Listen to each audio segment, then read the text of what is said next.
Selamat datang di YouTube channel Dosen Amar. Hari ini kita akan membahas tentang pahaman alami, strategi desain dinding eksternal. Ya, bagaimana itu? Kita lihat saja langsung. Ya, ini bisa dibagi 5. Pertama, dinding bernafas. Kedua, lubang angin. Ketiga, double skin fasad. Keempat, pemilihan material. Kelima, bukaan besar versus bukaan kecil. Nah, ini debatable, menjadi sedikit menjadi masalah, mana yang benar sih, bukaan besar atau bukaan kecil ya untuk pengawan alami. Nanti kita akan bahas itu. Oke, kita langsung saja tentang dinding bernafas ya. Berarti di sini tidak menggunakan dinding yang solid ya, dindingnya punya berpori atau punya lubang begitu ya, lubang angin. Misalnya di rumah-rumah tradisional itu ada sasak, gedek atau bilik begitu. Di anyamannya itu masih ada lubang-lubang yang masih bisa dimasukkan, bisa masuk angin gitu. Nah, itu prinsipnya justru jadi lebih dingin.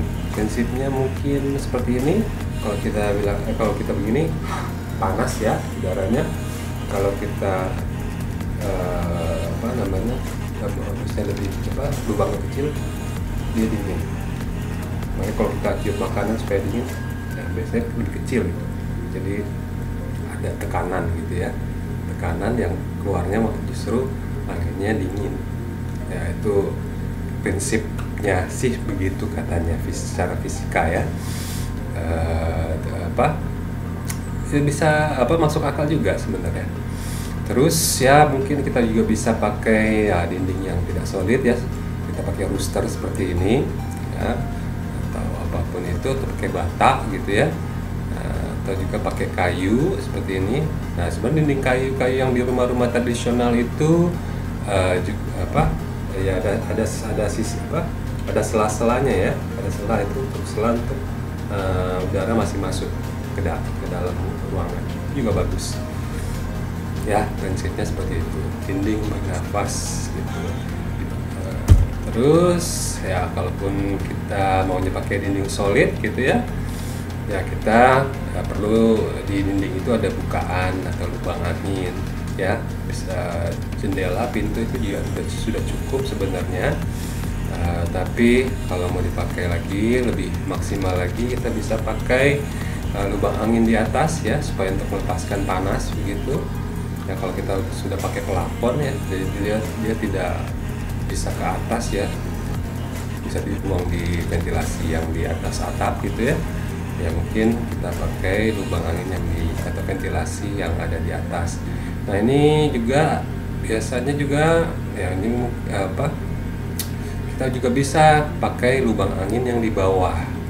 Nah, sebenarnya sih ini juga efektif karena ini udara yang di luar tuh masuk ke dalam, yang udara yang masih yang dari bawah gitu ya, udara yang masih segar itu masuknya dari bawah gitu baru ke atas gitu ya. Nah, ini biasanya ini sebenarnya juga salah satu juga dipakai oleh bangunan-bangunan Belanda yang ada di Indonesia. Dia biasanya kalau kalian lihat, kalau Anda lihat itu di bawah itu ada ventilasi lubang-lubang angin yang di bawah gitu. Ini untuk mereka mengerti nih bahwa di Indonesia karena tropis perlu udara segar dari bawah gitu ya. Jangan sampai tikus masuk aja, bisa dikasih kisi-kisi atau kawat nyamuk juga supaya nyamuk tidak masuk begitu. Nah, saya juga pernah lihat juga rumah tropis yang dirancang oleh Tan Chiang Ai juga, dia ada lubang-lubang angin juga di bawahnya itu, termasuk di kamar mandi gitu.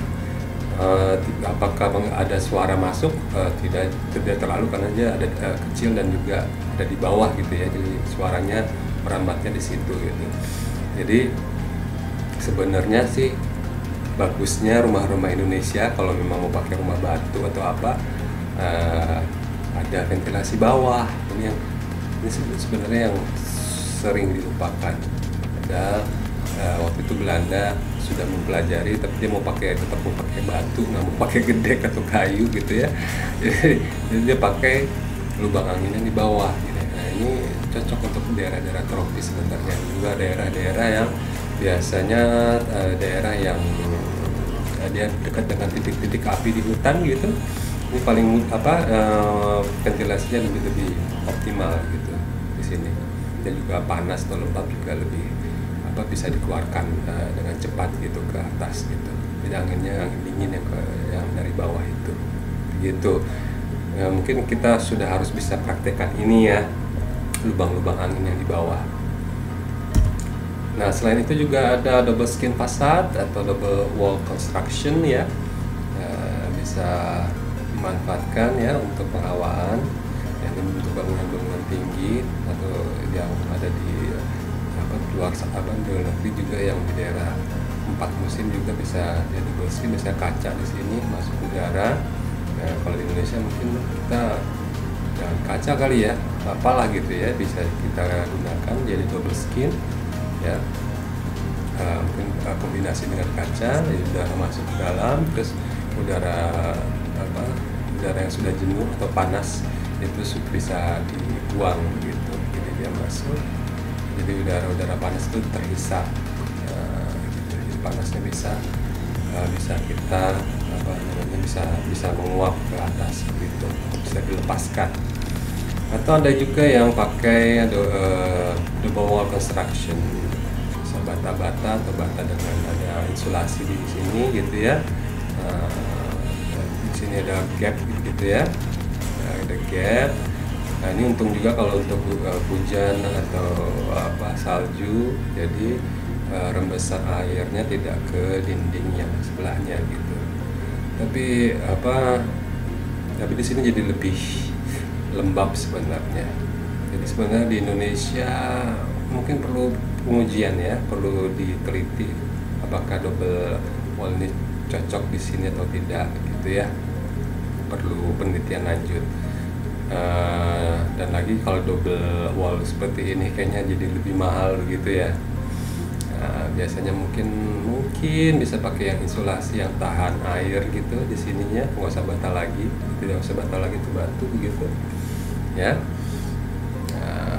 Tapi kalau mau mahal, kalau tidak mau mahal ya mungkin ini tidak jadi pilihan karena konstruksinya lebih kompleks dan lebih mahal harganya gitu. Nah, next adalah dengan itu pemilihan material dinding ya. Lebih bagus kita pakai bahan alami seperti kayu, bambu, batu bata. Tapi batu bata ya jangan diplester sih kalau mau maksimal ya. Kalau diplester ya apa ya namanya, jadi batanya mungkin tidak jadi isolator gitu ya. Batanya isolator, tapi semennya justru yang jadi penghantar panasnya gitu. Nah itu ya, ini ya pilihan lah ya.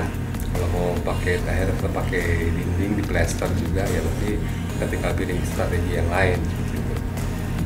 Atau yang biasa di luar negeri pakai bahan isolator gitu ya, dipakai jadi seakan-akan seperti kedap suara, tapi enggak, sebenarnya juga supaya di sana lebih di dalamnya panas, di luar di dalamnya tetap hangat gitu ya. Dalam arti panas itu diperangkap ke dalam supaya ntar malam hari dia tidak perlu pakai penghangat ruangan begitu. Tapi kalau nggak salah saya pernah lihat juga di Uni Emirat Arab juga dia punya insulasi memang untuk khusus untuk daerah panas gitu. Insulasinya justru dia menahan panas, terus jadi dalamnya tetap dingin. Nah ini saya masih ingin cari tahu lagi dia pakai bahan apa itu. Nah, kita bisa lihat, kita browsing saja di internet itu.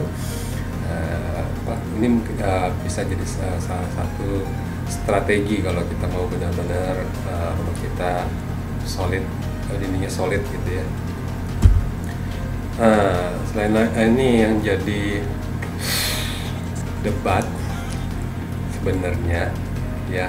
Nah saya selama ini saya diajarkan bahwa rumah tropis itu bukannya harus besar gitu. Saya nggak tahu apakah selama ini saya ditipu atau bagaimana, saya nggak ngerti. Karena akhirnya saya mengalami sendiri dengan bukaan yang besar, apalagi dengan kaca gitu ya. Tapi kalau kita buka kacanya oke, udara masuk, cuma udara panas di luar tuh jadi masuk gitu, lebih mudah masuknya. Dan karena dia besar, angin tuh kencang masuk ke dalam, dan jadinya masuk angin gitu. Terus kalau saya pelajari lama-lama tentang arsitektur tradisional atau vernakular, rumah-rumah tradisional kita atau rumah-rumah vernakular kita, justru jendelanya kecil-kecil ya, dan ternyata dalamnya dingin gitu, nggak panas. Dan saya juga jadi pada saat saya tahu ternyata di bangunan-bangunan atau rumah-rumah yang ada di Afrika gitu ya, dia punya jendelanya kecil-kecil supaya panasnya tidak masuk ke dalam gitu ya, di dalam tetap dingin. Gimana tuh? Apakah saya selama ini bohongi atau bagaimana? Itu siapa sih yang bilang bahwa bukaan besar itu lebih untuk pohon alami yang bagus buat rumah tropis? Ya saya nggak tahu deh. Jadi saya kena bully lagi karena menyatakan sesuatu yang berbeda yang selama ini mainstream gitu ya. Sebenarnya ya kayak sepertinya perlu penelitian yang lebih lanjut ya tentang ini ya, kayak perlu diuji coba gitu ya, bagaimana mana yang lebih efektif untuk penghawaan alami dengan bukaan besar atau bukaan kecil untuk wilayah Indonesia. Nanti itu jadi challenge buat saya maupun atau siapa yang mau meneliti itu ya, berarti harus diuji gitu, harus diukur temperatur dan kecepatan anginnya gitu ya. Seperti itu kira-kira. Tapi mungkin bisa jadi kembali lagi adalah pemilihan material kayaknya ya, bisa jadi juga gitu. Karena rumah tradisional pakai kayu dan bambu gitu ya, jadinya lebih dingin. Perlu ada penelitian lebih lanjut kayaknya supaya kita tidak bingung sebenarnya kita sebenarnya cocoknya bukan besar atau bukan kecil ya. Jadi kalau ada yang mau kasih pendapat atau ada mau kritik tentang ini, silakan saja komen dan share di bawah ya, komen dan saran di bawah ya. Jangan lupa like, share, dan subscribe. Oke, itu saja. Terima kasih.